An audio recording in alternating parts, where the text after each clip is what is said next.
So now let us move ahead, and in the last session, as you observed, we discussed about the stream function and potential function. So I said that if there is an incompressible flow field, then we can assume a function psi such that it satisfies the continuity equation, right? In a similar way, I said if the flow field is inviscid, incompressible, and at the same time irrotational also, then we can assume a velocity potential function phi that basically satisfies the condition for irrotationality, right? So now uh, let us move to some basic type of flows, and let us try to derive the equations for stream functions and velocity potential functions, okay, for these type of basic ideal flows, right? So now let us start with the most basic flow, which is called as rectilinear flow. Okay, so rectilinear flow, that means the flow, it is happening along a straight line. So what is the rectilinear flow? The flow which occurs along a straight line is called as rectilinear flow.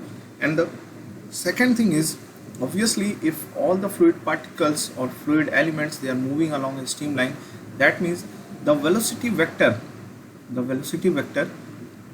okay, it must be parallel to each other, right?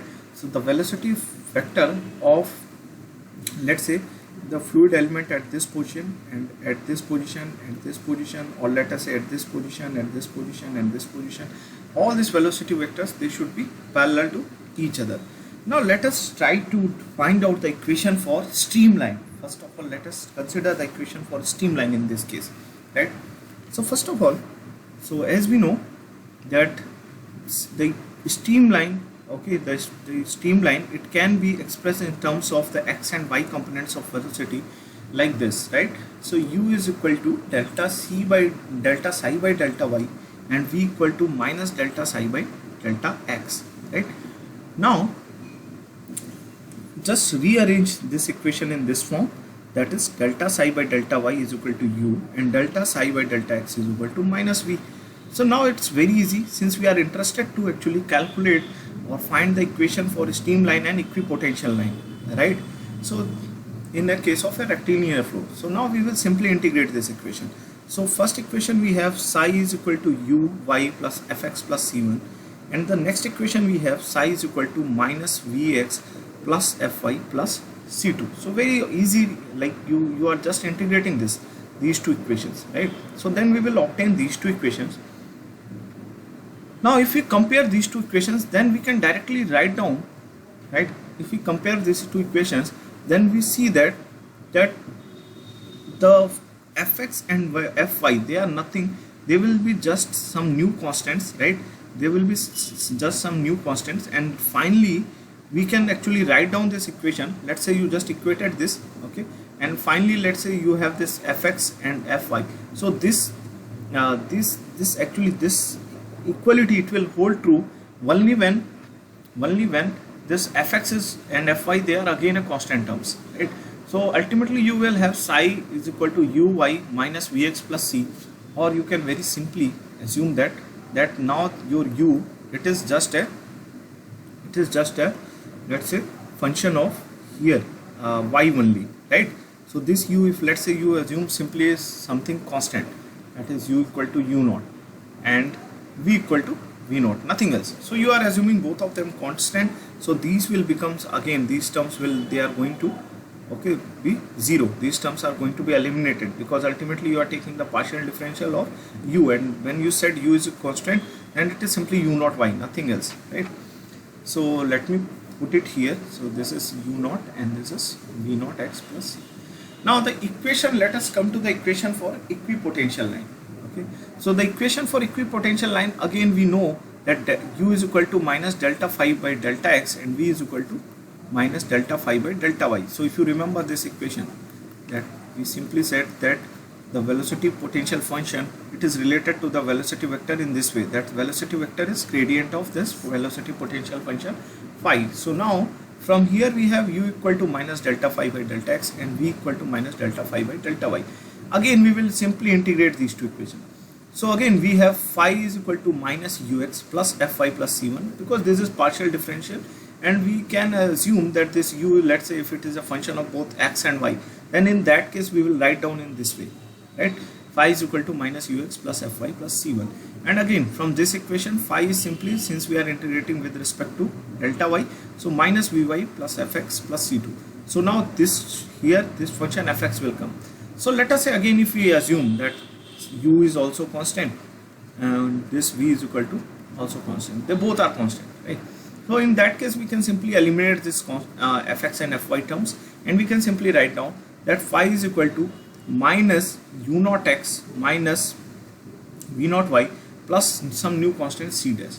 Now very important thing, see here, these two are the equations for, okay, streamlines and equipotential lines, and the resultant motion, resultant linear motion, it will be basically the summation of these two, psi and phi.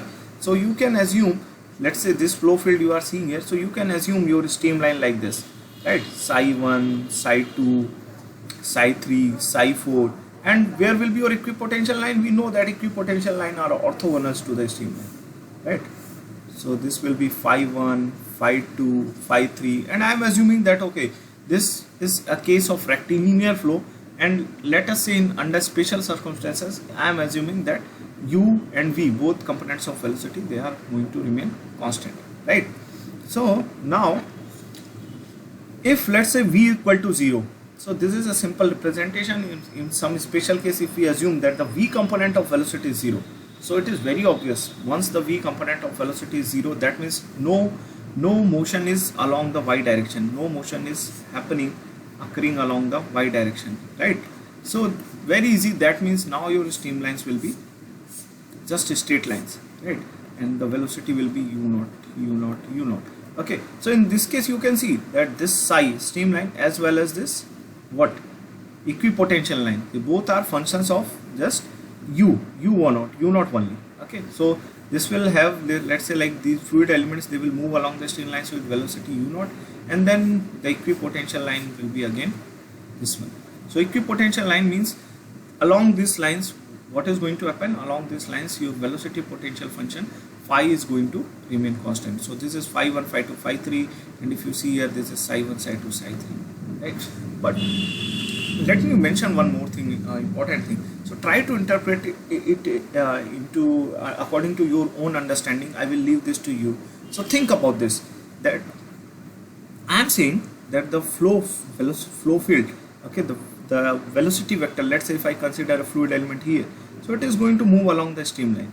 Okay, so the equipotential line, okay, what is the purpose of this equipotential line? Means how this equipotential line is going to affect the motion of this fluid element. Yeah. So try to think about it. We discussed rotationality, irrotationality, incompressibility. Think that, okay, how this equipotential lines, what are they representing basically in context to this fluid element, right? So this is very easy.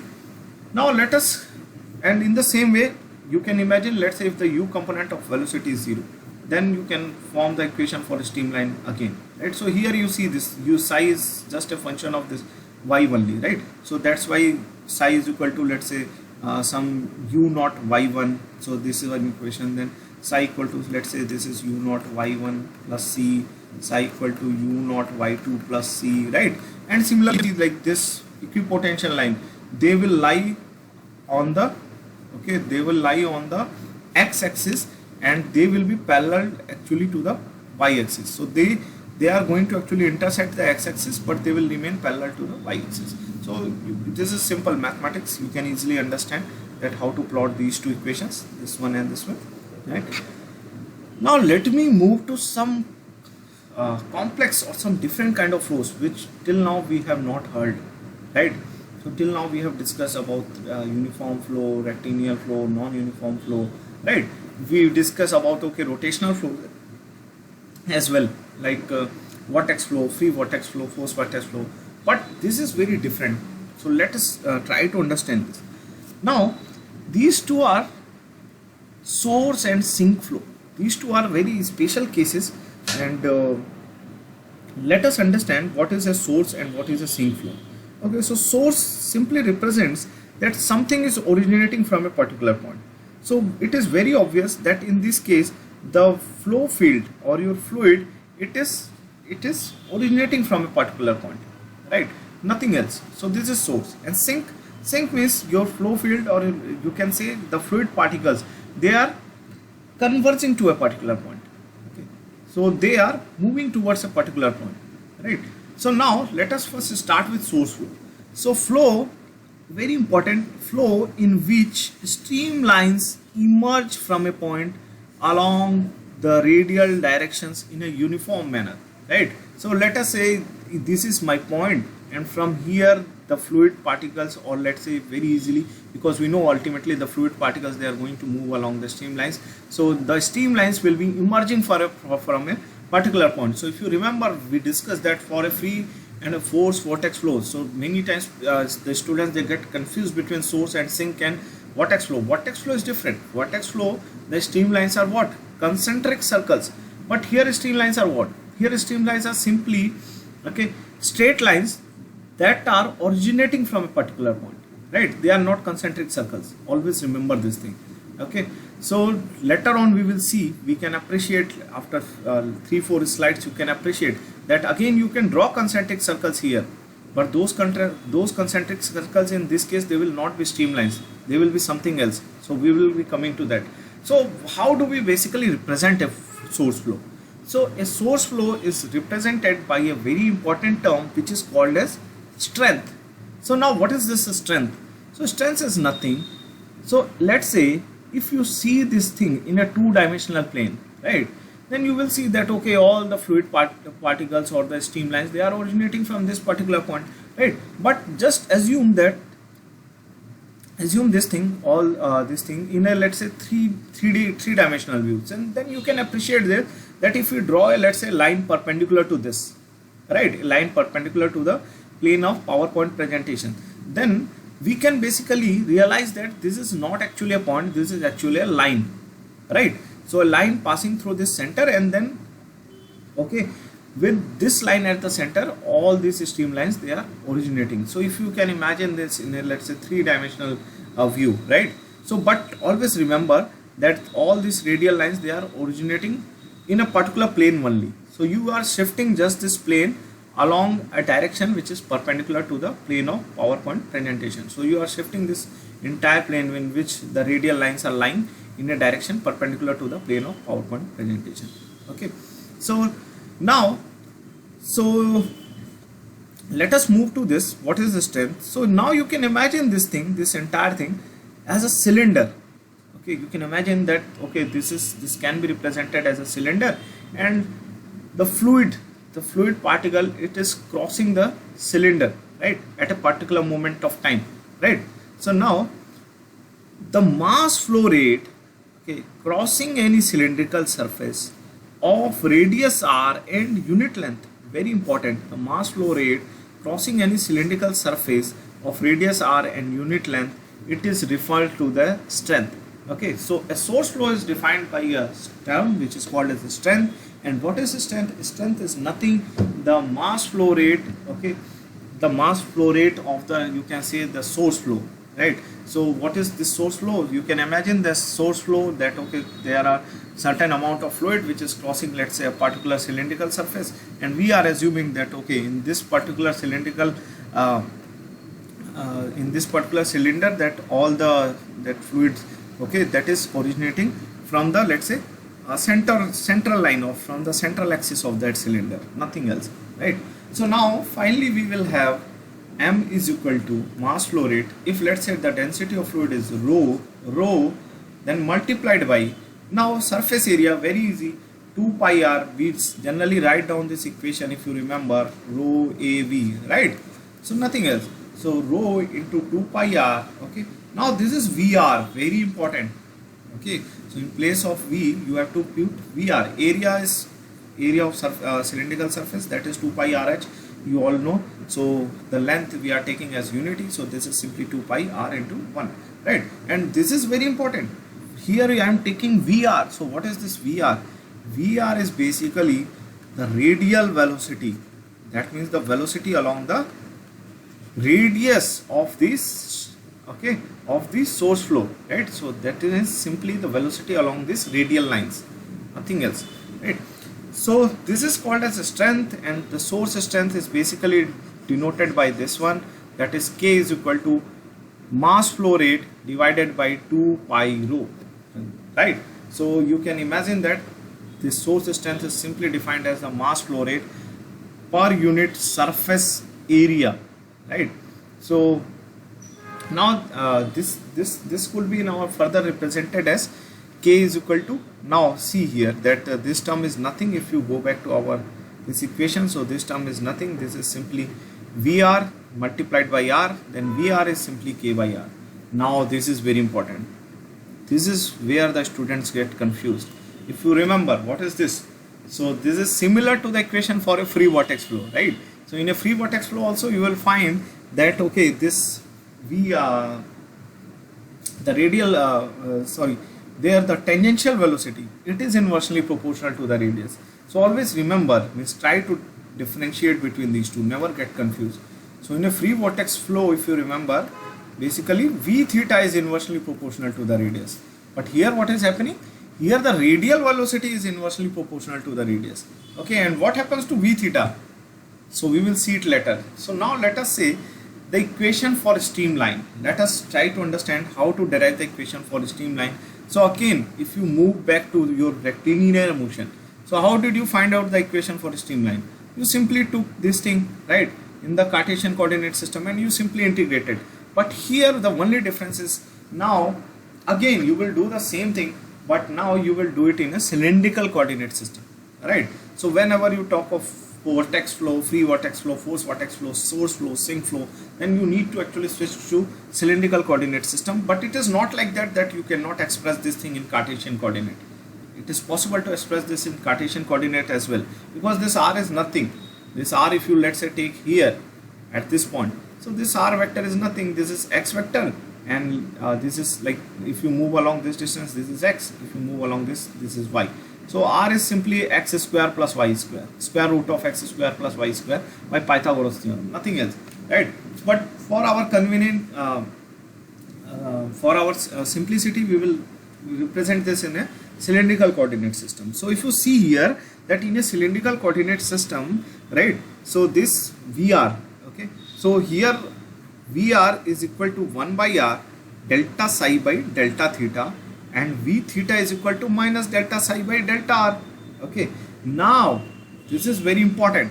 Now we all know that here what the streamlines, they are originating from a particular point, so we know along a streamline psi is constant, very easy.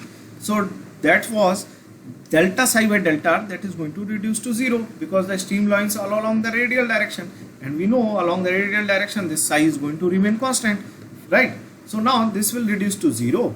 Then finally we can appreciate here, okay, for a free vortex flow, what was the situation? For a free vortex flow, VR was 0, right, and v theta was c by r, but here only the reverse thing is happening, right? So here actually your VR is equal to k by r, it is inversely proportional to radius, and your v theta is 0, the tangential velocity is 0, and it is very obvious since all the fluid particles, they are moving along the radial direction. So that is very obvious that there should be no tangential velocity, and we proved this thing mathematically as well, okay? So always, okay, try to understand this thing in once again. So actually I said to you, sorry, mass flow rate per unit area, but if you clearly observe that here we are dividing by density, right? So basically it is volume flow rate, right? So try to correct this thing here, that now you can very easily imagine that the volume flow rate which passes across the cylindrical surface, it becomes important, right? So that will actually give you the strength of this source, right, source flow. So now let us move back to our equation for streamline. Now you have to simply, what you have to do here, actually you have now simply integrate this thing, right? So we know that VR is equal to k by r, so put k by r here, then just integrate, then you will get psi is equal to k theta plus c1, right? Now the equation for, let us come to the equation for equipotential line. So now let us talk about the equation for equipotential line. So this is VR is equal to minus delta phi by delta r, and v theta is equal to 1 by r delta phi by delta theta, right? So one thing very important here, just try to remember this equation, right, for a cylindrical coordinate system. So just try to actually, okay, do one thing, just try to figure this thing out, that okay, if I am taking delta psi by, let's say, delta y, u is equal to something, we took it here for a linear flow, if you remember, that delta psi by delta y by u. So just think that how this u can I relate with vr, right? So once you are able to figure out this, so this equation is nothing, right? So now, for now, you just remember that in a cylindrical coordinate system, these two velocity vr and v theta are given by these two equations, right? Now coming to equipotential line, again for equipotential line there is nothing, it will be simply vr is equal to minus delta phi by delta r. So see here, very important here, when you go here, then vr is equal to delta psi by delta theta. So this is something, see, u was related to actually the y coordinate, right, and v was related, and v was related actually to the x coordinate, if you remember. So in a similar way, if you go for equipotential line, then you know u is related to the x coordinate only and v is related to the y coordinate only.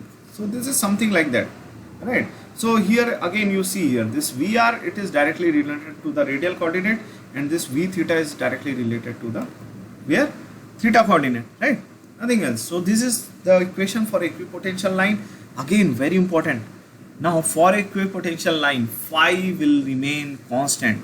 Phi is going to remain constant, and this is very interesting thing going to happen here. So you can observe that if phi is going to remain constant, so that means we can define equipotential line at a particular angle theta, right? So now this phi is going to remain constant, so delta phi by delta theta will be simply equal to 0, and now you can figure out, see here, delta phi by delta r is simply what? Vr. Just put the value of Vr here, delta phi by delta r is simply equal to minus k by r, and when you integrate this, then phi is equal to minus k ln r plus c2. Very easy. Now you can see here, so what is this equation?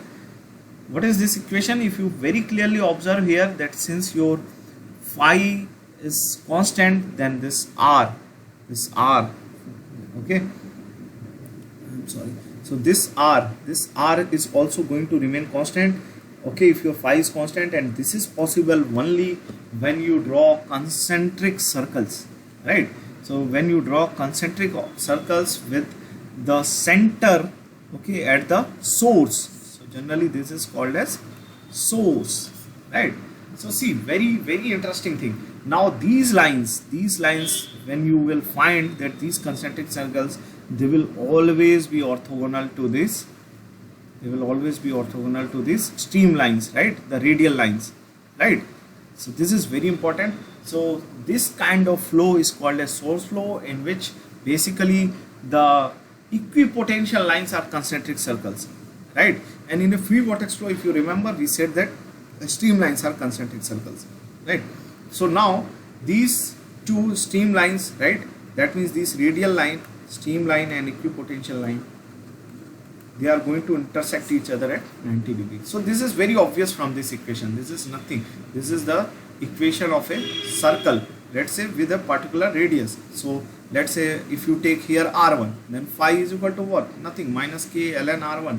So this is possible only when you draw a circle like this. And again, if you take r2, okay, so you can take here, let's say r2, then just arrange the term here, so you will find it phi square divided by something c2k or something like that. So ultimately you will get the equation of this circles, right? So now what is a sink flow, and so sink flow is nothing. Sink flow is just the opposite of source flow, right? And in this case, what is going to happen? Simply the signs will change, nothing else. So you can try to figure out this thing, that in the sink flow what is going to happen. Basically in sink flow, all the streamlines, again they will be radial lines, but they all will converge towards a particular point, and this point is generally called as sink, because all the radial lines are sinking towards this point, right?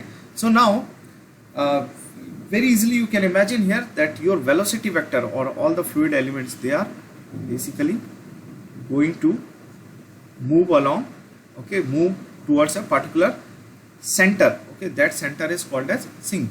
Now again, very easy, simply the equations for this source flow, they will change and only the negative sign will be included here, right, nothing else. So that, because if you take, let's say, the radial the opposite direction, right, so because the velocity vector just changes its direction, so here it will become minus and here it will become plus, nothing else, right. So this term is again going to be 0 for a sink flow as well. Only thing here, you will get a minus sign, and similarly for equipotential flow, equipotential line, you will get a plus sign here, right, because your VR is now in negative direction, and this V theta is again going to be equal to 0, because we know that phi is equal to going to be constant, and if phi is going to be constant, then it is possible only when, let's say, you move around angle theta, right.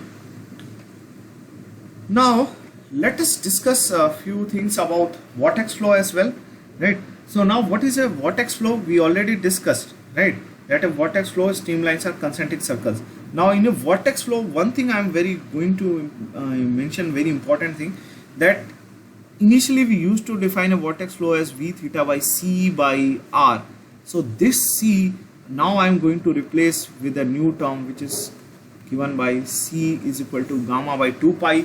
Now you can see here the VR term is 0. We know that in a vortex flow the radial velocity is 0, and V theta is nothing. V theta is simply C by R. Now this C is what?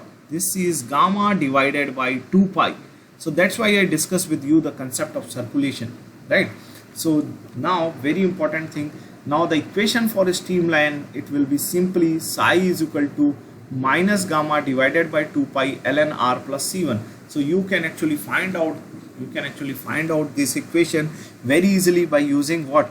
By using this velocity and VR and V theta terms in cylindrical coordinate system. So you just integrate this, okay, you put V theta is equal to gamma by gamma by 2 pi divided by R, and just try to integrate it, okay. So this thing you need to figure out yourself. So this is the equation for a streamline, and this is the equation for a equipotential line.